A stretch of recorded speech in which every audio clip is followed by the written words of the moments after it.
Hello, welcome to Gracie's podcast. Today we are going to be talking about a man known as Lester Gillis, also known as Babyface Nelson, to some of his inmates. Lester Gillis was known as a man of bank robberies and the first criminal and only criminal to kill the most FBI agents. Lester was a white male born on December 6th, 1908 in Chicago. The part of Chicago was called the Patch. It was not a very nice part of Chicago. There was lots of criminal activity and lots of hoodlums. That is where Lester had started his criminal activity. Lester was the seventh child of Belgian immigrants, Joseph and Mary Gillis. It was believed to be that the family was loving and caring, and Lester actually did very well in school for the part of Chicago that he was living in. Like I said earlier, there was a lot of hoodlums and crime activity in the part of Chicago that they were living in. Lester did hang out with a lot of hoodlums. Lester did take the streets at a very young age, thinking about 13 to 14 years of age. Lester did actually drop out of 8th grade, out of nowhere, just to pursue his criminal activity.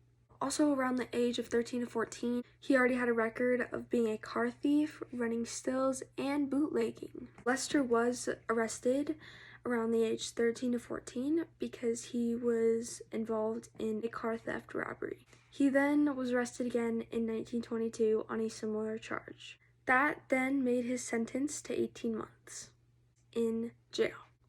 While Lester was in jail, his father, Joseph Gillis, had committed suicide. Lester blamed all of it on him. He believed that his father killed himself because of him. He made it out to be that it was his fault because he was the only child of the family that pursued the criminal activity. There was some good parts of Lester, like while he was in jail, he did use the portion of money that he stole to help for his mother and his other siblings that were at home. I know that the money that he did use was not rightly given to him, but he still was caring for his family while he was in jail. Now, fast forward a couple years, Lester met this beautiful woman known as Helen Wawrzyniak. The two were determined to have kids, even though Helen's parents were against them getting married at a very young age. They did end up officially getting married a year later after they met. Helen and Lester had 2 kids, a son named Ronald, born on April 4th, 1930, and a daughter named Darlene in 1932. Now, while they were still having kids and doing their thing, Lester was in fact doing his criminal activity still. So while he was on the run and still being chased by law enforcement and the FBI, he still managed to travel with his family and do all these things. Now, a year before Lester's daughter was born, in 1931, he did commit another bank robbery. He was caught this time.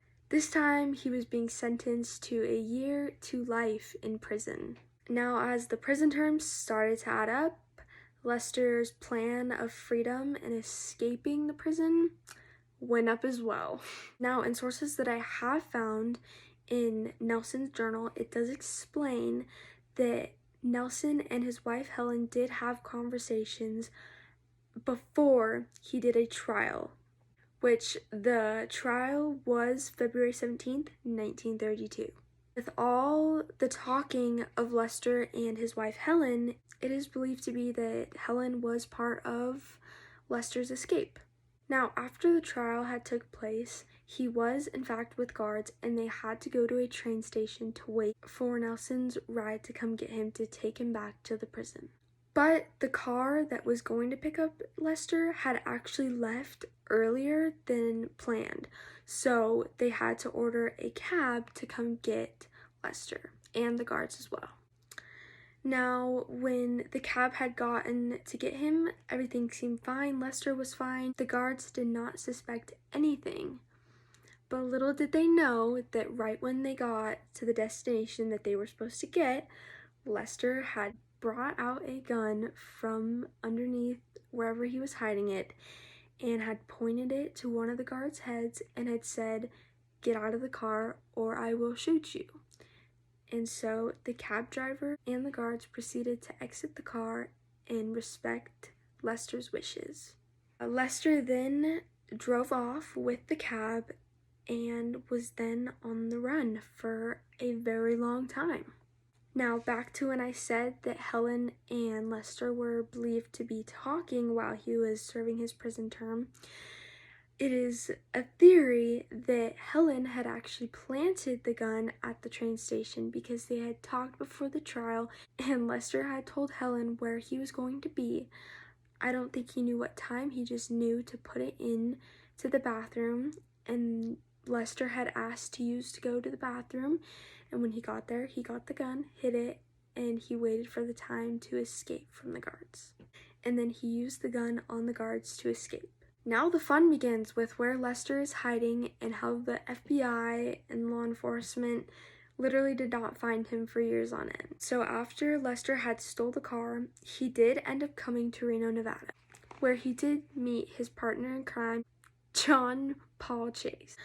John was actually just like Lester in many ways. John did grow up with hoodlums as well, being an early criminal, and they mostly had similar interests in each other. Bank robberies, running stills, gangs, all that kind of good stuff.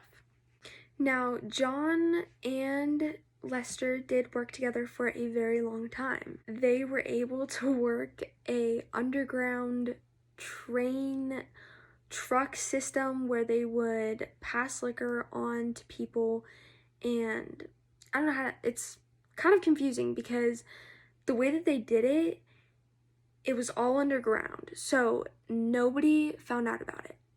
Well, eventually they did, because I wouldn't be reading it if they didn't find out, but yeah. Also, it wasn't just liquor, it was hard drugs and stolen things, and probably many more things that you could probably imagine. They also, surprisingly, were involved in so many hijackings, it was unbelievable. And they got away with it. Now, you may be wondering, where the heck did Helen and the two kids go? Did they die? Did he abandon them? No, actually, he is actually a very loving father. He found a neighborhood for them, and I'm not sure, I couldn't find the exact location and spot where they did stay, but I know that he hid them. Well, he didn't hid them there, he just put them there for a while he was doing his criminal activity. Now, Nelson has still been on the run for so many months, it is crazy. Now, in December, this is where things start to go downhill for Lester. So, Lester had been in a, not shootout, he was actually the shooter that killed a man for no reason. In California, Lester had shot a man, and a witness had saw everything and saw Lester get into his car and drive away.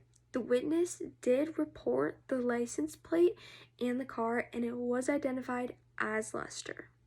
Now, Lester did finally click in his little brain that he is probably going to get caught soon because of the shooting that took place. So instead of going and hiding into a different state, he decided to get his poor little wife Helen into the mix. I also forgot to mention, but while all this was going on, Lester did also have a partner by the name of Chase. So it was Lester, Chase, and John. Those three were all together when all this chaos happened. So now the four of Lester, Helen, John, and Chase are back in Chicago. And they decide to party because why not party when you're on the run, right? Makes total sense. Somebody, apparently part of the FBI, was probably there and reported it back to law enforcement, because in the articles that I am reading on Crime Museum, it is stating that somebody from the party, or somebody got word of the party and mentioned the four people involved and reported it. So yeah. So after the party, the four had split up and some went to a place called the Lodge. Now, when they were staying at the Lodge, I'm pretty sure they were dumb and gave them their real names, because the owner of the lodge had reported somebody's name, and it had reported to law enforcement, and the law enforcement was then at the lodge looking for Nelson and Helen and Chase and John. So the law enforcement did in fact end up going to the lodge. They arrived April 22nd, 1934. And their plan was to go and surprise the gang, which was Helen, Chase, John, and Lester, and capture all of them and end this on the run battle. So, of course, the law enforcement ends up getting there, and they are gone. They had actually left in the middle of the night. I'm not sure. I couldn't find anything about it, but I don't know how they found out. Somebody probably told them. From my perspective, I'm probably thinking that the law enforcement was coming and that they needed to get their butts out of there. They were not smart at all. They left their weapons, their money, their clothes, everything. So they left evidence behind, basically. They're not very smart criminals, so not smart at all, but yeah. Now, so Lester was in fact at the lodge at the time.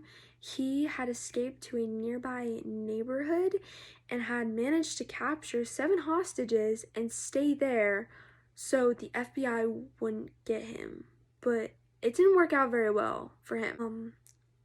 The FBI agents soon fled to the house that Lester was at, and Lester had actually escaped yet again, and now the FBI had him. Like, they were ready, they knew where he was, but it gets even better. So the car that Lester had actually stolen had 3 men in it, and decided to open fire on all of them, so they all died in the car, and then he took off. Yeah. So when Lester had opened fire on all 3 men in the car, he managed to escape again and was on the run again. So Lester had actually gone back to Chicago with Chase and was hiding there for a while. Also, I forgot to mention that Helen and whoever, the gang that was still at the lodge, were actually arrested and were put on patrol.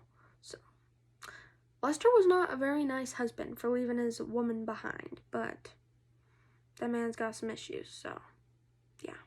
So after Lester had actually left the lodge and escaped and was gone for months on end, he met back up with Chase and John had actually ended up being shot in a shootout. Lester and Chase were not involved, and Helen wasn't either. It was gang-related terms, so it wasn't part of Lester or Chase's doing. But after Lester had found out about John's death, he left Chicago and then actually went for California and bought weapons, firearms, anything you could probably think of. At this point, you can probably presume that he was the most wanted criminal of the time being, because he has gotten away so many times and has been involved in so many deaths of people. But yeah. So then Lester had actually gone back to Chicago for some reason. It's not for some reason. He actually had a meeting with some gangs to deal with that he couldn't miss. So when Lester was going back to Chicago for some meetings, he finally arrived in Chicago, and that is when 2 FBI agents had actually spotted Lester's car on the highway with Chase. And this is when the on the run for, I don't even know how long, actually, it wasn't that long. I take that back. For a little bit it happened. So when Lester had finally realized that they were being hunted down, the car was finally stopped that Lester and Chase were in, and Lester had gotten out of the car and opened gunfire on the FBI agents. And that did not end very well for him, because he ended up getting 17 gunshots in his body, and was in pretty critical condition, and they had actually put him in an FBI car. It's not telling me, I couldn't find anything if he went to a hospital or prison. Pretty sure he went to the hospital, and that is when he died. Okay, what is your name? Caitlin Chestnut. Do you know anything about a man named Lester Gillis? Yes, I've heard about him. He was a bank robber and he killed a bunch of the FBI. I don't have your time. Yeah. So, yeah, no more of Lester, and yeah, so no more of Lester. So, thank you so much for watching. Make sure you subscribe to my podcast, and I will see you later.